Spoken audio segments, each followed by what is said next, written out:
Study IQ IAS, अब तैयारी हुई अफोर्डेबल।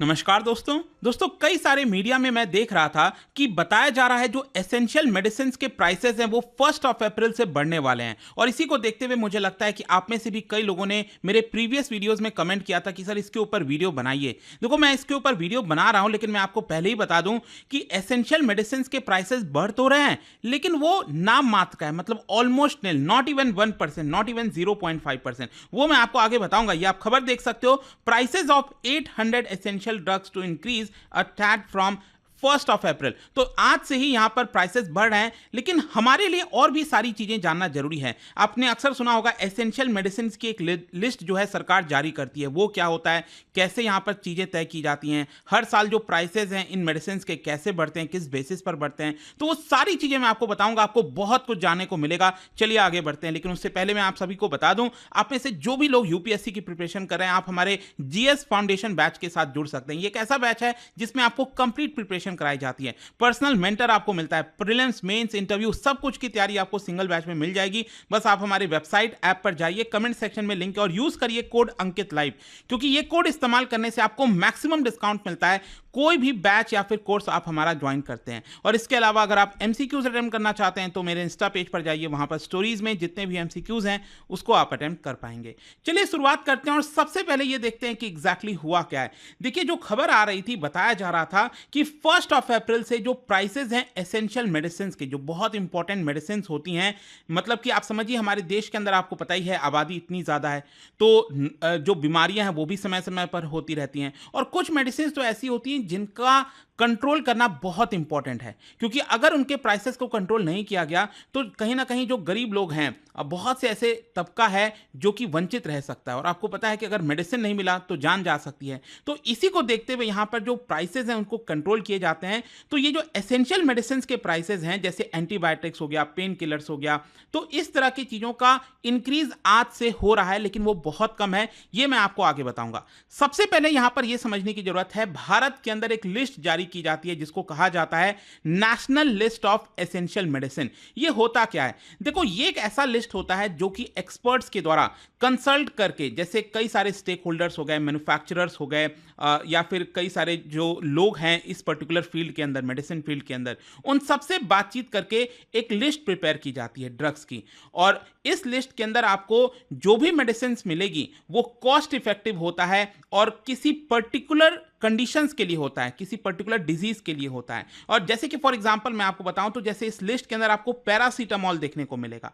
पैरासीटामोल आपको एक एक टैबलेट बहुत कम दाम पर मिलता है। तो ऐसा नहीं है कि उस लिस्ट के अंदर आपको क्रोसिन देखने को मिल जाएगा। जो जेनरिक अनब्रांडेड भी मेडिसिन होती हैं वो भी आपको इसके अंदर देखने को मिलती है। लिस्ट क्या होता है, यूजुअली यहां पर एसेंशियल मेडिसिन होता है और साथ ही साथ जो सरकार का हेल्थ प्रोग्राम होता है, जैसे सरकार टीबी का एलिमिनेट करने के लिए, जो ट्यूबरक्लोसिस होता है उसको एलिमिनेट करने के लिए प्रोग्राम चला रही है, और आपको पता होगा कि उसके अंदर बेडाक्विलिन, ठीक है, ये दवाई दी जाती है। तो इसका भी आपको मेंशन इस लिस्ट के अंदर देखने को मिलता है, ठीक है। अब क्वेश्चन ये है कि आखिरकार ये लिस्ट कब कब बनाई जाती है। देखो, मैं आपको बताता हूं, वर्ल्ड हेल्थ ऑर्गेनाइजेशन के द्वारा यहां पर कुछ प्रिंसिपल्स को फॉर्म किया गया था, और इसी को देखते हुए सबसे पहली बार भारत ने 1996 में यह लिस्ट जारी की थी, और इस लिस्ट को 4 बार मॉडिफाई किया जा चुका है। एक तो 1996 में पहला लिस्ट आया, उसके बाद 2003 में मॉडिफाई किया गया, 2011 में, 2015 में, और अभी जस्ट 2 साल पहले मैंने वीडियो भी बनाया था 2022 में, उस समय भी इसका जो लिस्ट है उसके अंदर मॉडिफिकेशन किया गया था। और देखो, मॉडिफिकेशन बहुत जरूरी है। मान लो 1996 में जो मेडिसिन को इंक्लूड किया गया था लिस्ट में, क्या आपको लगता है कि आज वो रेलेवेंट होगा? नहीं होगा, क्योंकि नई बीमारियां सामने आती हैं, जो पैटर्न है देश के अंदर वो भी चेंज होता है। तो जरूरी हो जाता है कि यहां पर रिस्क को देखते हुए, नए जो डिजीजेस सामने आ रहे हैं उसको देखते हुए, ये जैसे कोविड आ गया, तो कोविड से रिलेटेड जो दवाइयां हैं सरकार चाहेगी ना कि उसको रेगुलेट किया जाए, बहुत महंगा ना हो जाए, क्योंकि कोविड तो बीच में सबको हो रहा था जब कोविड का समय था। तो अगर वो मेडिसिन बहुत महंगी हो जाती तो काफी ज्यादा इंपैक्ट आता। तो ये सारी चीजों को देखा जाता है, लेकिन सबसे इंपॉर्टेंट आपको यही समझना है कि ये जो लिस्ट जारी की जाती है उसका जो एक मेन मकसद होता है वो यही है कि उनको अफोर्डेबल बनाया जाए जनरल पॉपुलेशन के लिए। अब क्वेश्चन यहां पर यह है, how does the list make the medicine affordable? कैसे ये अफोर्डेबल बन जाता है?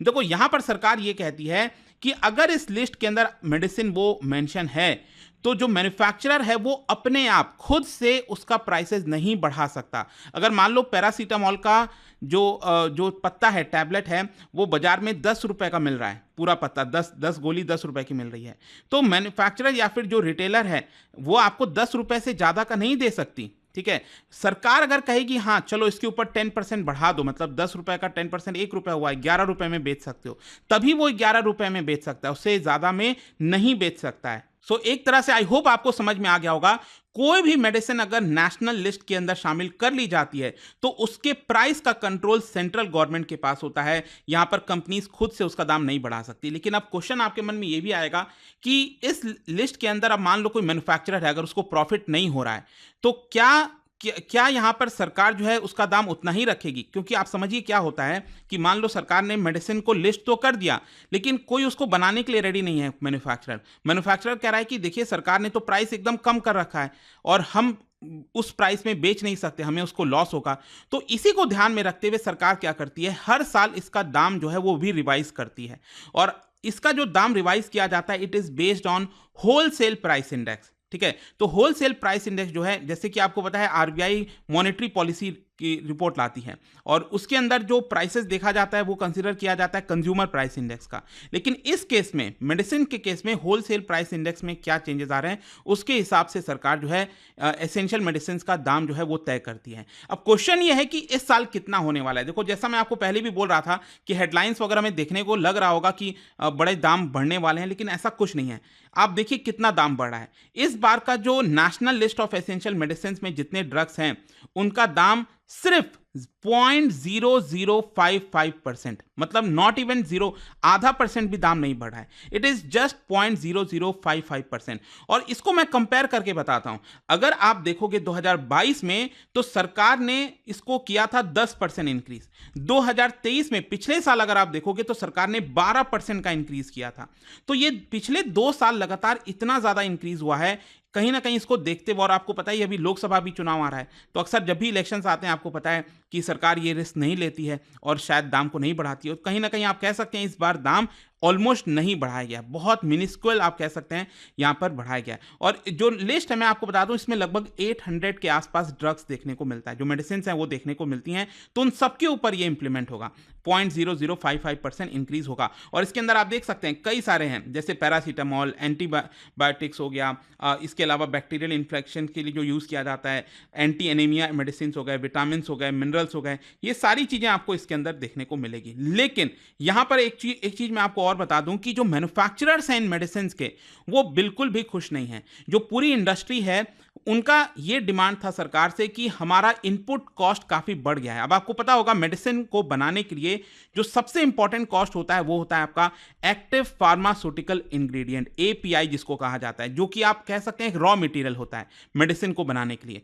तो जो इंडस्ट्री है, मैन्युफैक्चरर्स हैं, उनका कहना है कि देखिए एपीआई का जो कॉस्ट है पिछले कुछ समय में काफ़ी बढ़ा है, करीब 15% से 130% तक राइज हुआ है एपीआई का कॉस्ट। और इसीलिए हम चाहते हैं कि सरकार भी इन मेडिसिन के दाम बढ़ाए, लेकिन सरकार ने ये दाम नहीं बढ़ाया है। इनफैक्ट आप देख सकते हो यहाँ पर जो इनपुट कॉस्ट है किसी किसी चीज़ों में 130% बढ़ा है। जैसे पैरासीटामोल का प्राइस हो गया, इनपुट जो कॉस्ट होता है। यहाँ पर और भी कई सारे हैं, जैसे कि यहाँ पर आप देख पाओगे ग्लिसरीन हो गया, ग्लाइकोल हो गया। यहाँ पर जो इंटरमीडिएट्स हैं उसमें भी 11% से 175% इंक्रीज हुआ है।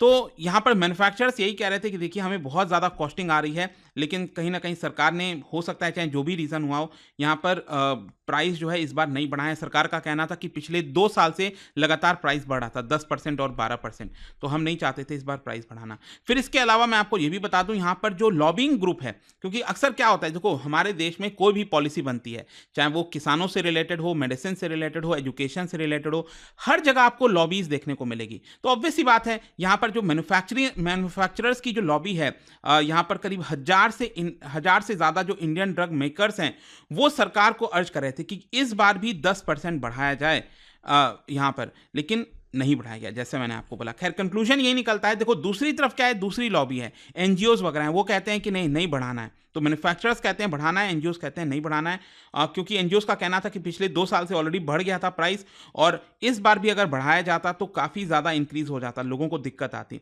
खैर जो भी है, आई होप कि आपको इस वीडियो के माध्यम से ये जो खबर थी इसके बारे में एकदम क्रिस्टल क्लियर जानकारी मिल गई होगी। और जाने से पहले एक इंटरेस्टिंग क्वेश्चन, क्या बता सकते हो antibiotics are effective against which among the following disease?